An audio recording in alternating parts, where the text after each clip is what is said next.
Hello, Aries. Thank you for joining me for your weekly forecast for week commencing the 10th of April. If you tuned in last time, you'll know that the Sun, for the last half of last week, was in opposition with the bountiful energies of Jupiter. And the two are still connecting on the first day of this week, which could give you a sense of optimism and confidence as you burst into this new 7-day period. But it's worth remembering that that is an influence which can make us, if we take it to extremes, almost a little too self-confident. So just be mindful of that. But this is also a week when Venus, the planet of love, continues to be in quite a sterile right angle with Saturn, the planet of structure.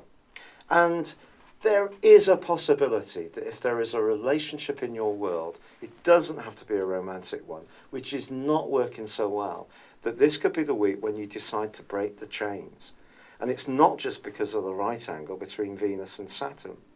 That's an aspect which can make us feel more isolated, a little low about our prospects, whatever our romantic status.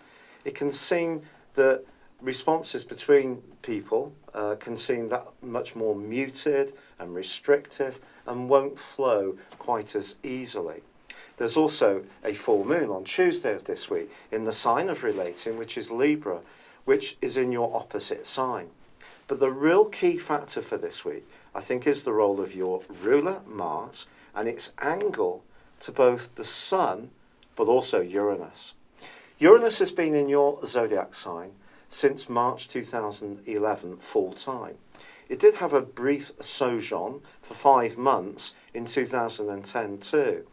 And if we think back to how the world was then to how it is now, it has radically changed. Because Uranus in Aries is a very potentially random influence. Uranus itself is very restless. It asks us to think about issues of independence, freedom, about new approaches, being original, going at old orthodox approaches and try to find ways to reform them, so it can be very positive. But in Aries, it tends to act not necessarily before thinking first. Fortunately, over the last 4 or 5 months, Uranus has been forging a fantastic angle to Saturn, which has been like an anchor. So any changes in growth and new thoughts have been just pinned in place in a very positive way. But this week, the Sun gets together with Uranus. And if there is a pattern of behaviour, an approach to life, an interest, a job, a relationship, which is not doing you much good, this combination can give you the real urge to break free once and for all.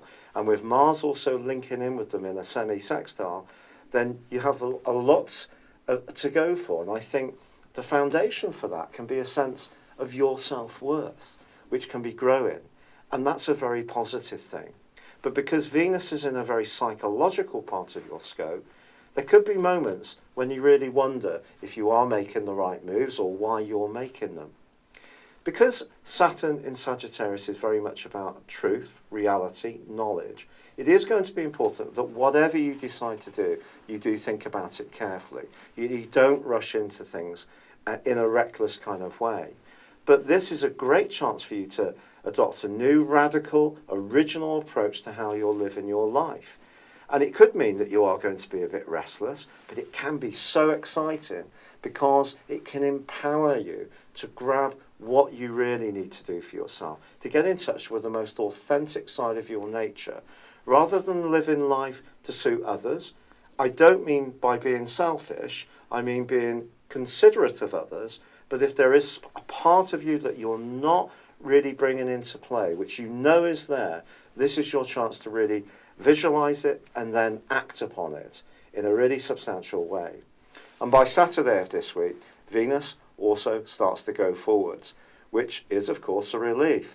By the 29th of this month, she rotates back into your sign, which is fantastic. And by the 19th of May, we'll go back to the station she was in Aries when she first went into the retrograde.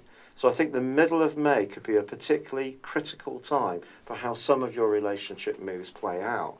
But if there is anything in your world, whether it's your own inner attitudes, caution, fears, restrictions that are holding you back, this is the week to go for it and take them on.